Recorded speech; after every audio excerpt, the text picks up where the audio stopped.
పౌలు ఫిలోమోనుకు రాసిన పత్రిక. పౌలు చెరసాలలో ఉన్న సమయంలో ఈ ఉత్తరం రాశాడు. అది కొత్త నిబంధనలోని పౌలు రాసిన ఉత్తరాల్లో అతి చిన్నది. అయితే దాని సైజు చూసి మోసపోకండి. పౌలు రాసిన అద్భుతమైన రచనల్లో ఇది ఒకటి. ఈ ఉత్తరం రాయడానికి గల నేపథ్యం గమనిద్దాం. ఫిలోమోను కొలసీ పట్టణంలోని ఒక ధనవంతుడైన రోమా పౌరుడు. పౌలు ఎఫెసులో చేసిన పరిచర్య సమయంలో అతన్ని కలిసుండొచ్చు. అతడు యేసు అనుచరుడుగా మారాడు. ఆ తరువాత పౌలు సహపనివాడైన ఎపఫ్రా కొలస్సీలో ఒక యేసు సమాజాన్ని స్థాపించినప్పుడు ఫిలోమోను ఆ సంఘంలో ఒక నాయకుడయ్యాడు. రోమా ప్రపంచంలో అన్ని ధనిక కుటుంబాలలాగా ఫిలోమోనుకు కూడా స్వంత బానిసలుండేవారు. వారిలో ఒకని పేరు ఒనేసిము. ఒక సమయంలో వారిద్దరికీ తీవ్రమైన కలహం చెలరేగింది. ఒనేసిము ఫిలోమోను విషయంలో తప్పు చేశాడు. అది దొంగతనం కావచ్చు, లేక అతణ్ణి మోసం చేయడం కావచ్చు. మనకి సరిగ్గా తెలియదు. తరువాత ఒనేసిము ఆ ఇంటి నుండి పారిపోయాడు. తరువాత ఒనేసిము చెరసాలలో ఉన్న పౌలును కలిశాడు. బహుశా ఏదైనా సహాయం కోసం అయ్యుండొచ్చు. ఆ ప్రక్రియలో అతడు యేసులో విశ్వసించి పౌలుకు ప్రియమైన పరిచారకుడయ్యాడు. కాబట్టి ఈ ఉత్తరం రాయడంలో పౌలు కష్టమైన, బహు సున్నితమైన పరిస్థితిని ఎదుర్కోవలసి వచ్చింది. ఒనేసిమును క్షమించి తిరిగి తన ఇంటిలోకి తీసుకోమని మాత్రమే కాక, అతణ్ణి ఒక బానిసగా కాక మెస్సీయాలో ఒక సోదరునిగా అంగీకరించమని ఫిలోమోనును అడగబోతున్నాడు. అదెలా చేశాడో మనం ఇప్పుడు చూస్తాం. మొదట ఫిలోమోనును ప్రశంసిస్తూ యేసు పట్ల, ఆయన ప్రజల పట్ల అతని ప్రేమ, నమ్మకత్వాలను బట్టి దేవునికి కృతజ్ఞతలు చెబుతూ తన ఉత్తరాన్ని ప్రారంభించాడు.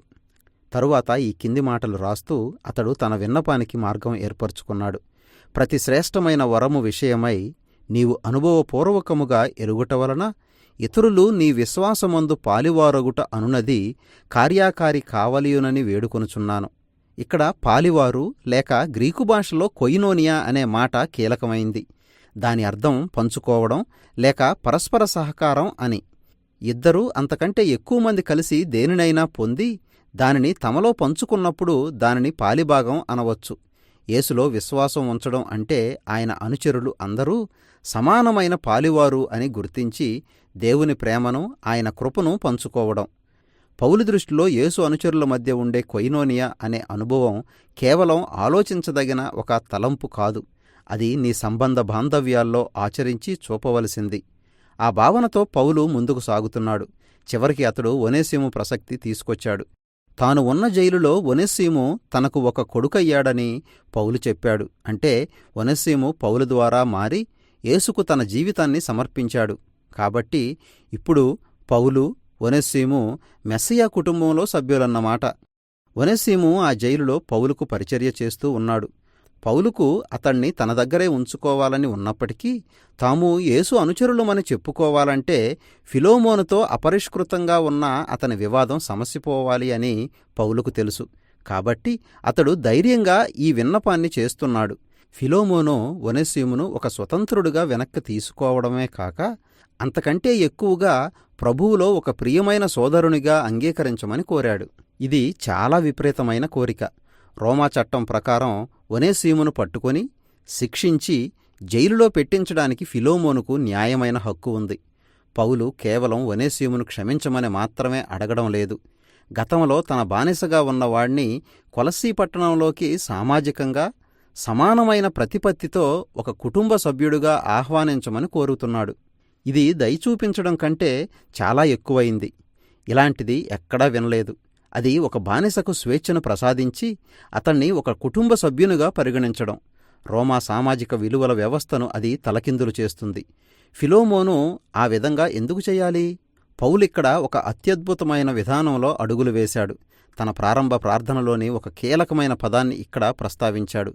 అతడన్నాడు, నన్ను నీతో పాలివానిగా ఎంచిన ఎడల, ఇక్కడ కూడా కొయినోనియా అనే గ్రీకు పదం వాడుతూ ఒనేసిమును నన్నుగా భావించి చేర్చుకో. అతడు నీ పట్ల తప్పు చేసి ఉంటే లేక నీకేమైనా అచ్చి ఉంటే అది నా లెక్కలో చేర్చు. దానిని నేను చెల్లిస్తాను. ఈ విన్నపంలో పౌలు బోధించిన సువార్త సందేశం ఆచరణాత్మకంగా చూడవచ్చు. మొదటిగా అది సమాధానపడడం.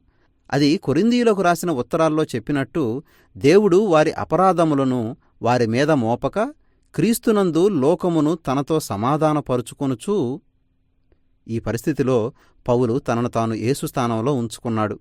అతడు ఒనేసిము చేసిన తప్పుల పరిణామాలను తానే భరిస్తాడు. ఒనేసిము ఫిలోమోనుతో సమాధానపరచబడడం కోసం అయ్యే వెలను పౌలు చెల్లిస్తాడు. అయితే పౌలు సందేశం కేవలం ఒక చట్టబద్ధమైన ఒక ప్రక్రియ మాత్రమే కాదు, అది కొయినోనియా గురించి కూడా చెబుతున్నది. దేవుని ముందు ఒనేసిము, ఫిలోమోను, పౌలు అందరూ సమానమే. క్షమాపణ విషయంలో అందరికీ ఒకే అవసరత ఉంది. శిలువ ముందు వారందరూ ఒకే స్థాయిలో నిలబడి ఉన్నారు.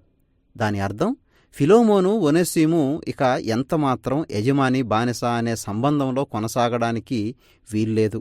వారు కుటుంబ సభ్యులు, క్రీస్తులో వారు సహోదరులు. పౌలు ఫిలోమోనుకు కొలసీ సంఘానికి చెప్పినట్టు దేవుని ఈ కొత్త కుటుంబంలో గ్రీకులని, యూదులని, సున్నతి పొందినవారు, పొందనివారని, పరదేశులు, అనాగరికులు, బానిసలు, స్వతంత్రులు అనే తేడాలు లేనేలేవు. మెస్సయ్య అంతటిలో ఆ ప్రజలందరిలో ఉన్నాడు.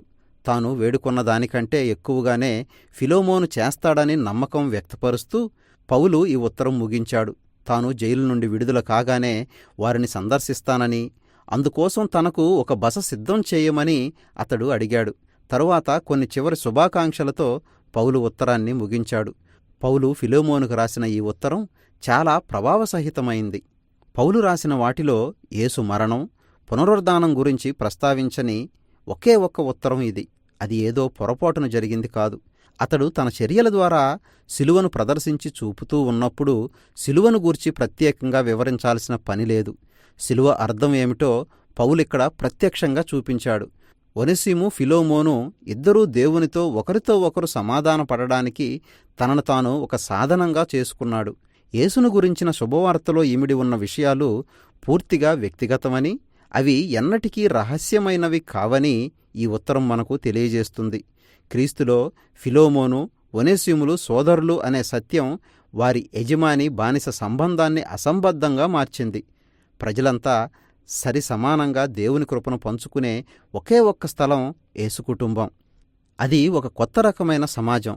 లేక కొలస్సీలో పిలిచినట్టు అది ఒక కొత్త మానవాళి. అక్కడ ప్రజల విలువలు, సామాజిక స్థాయిని, వారి జాతి, లింగభేదం, సాంఘిక ఆర్థిక స్థితిగతులు నిర్ణయించవు.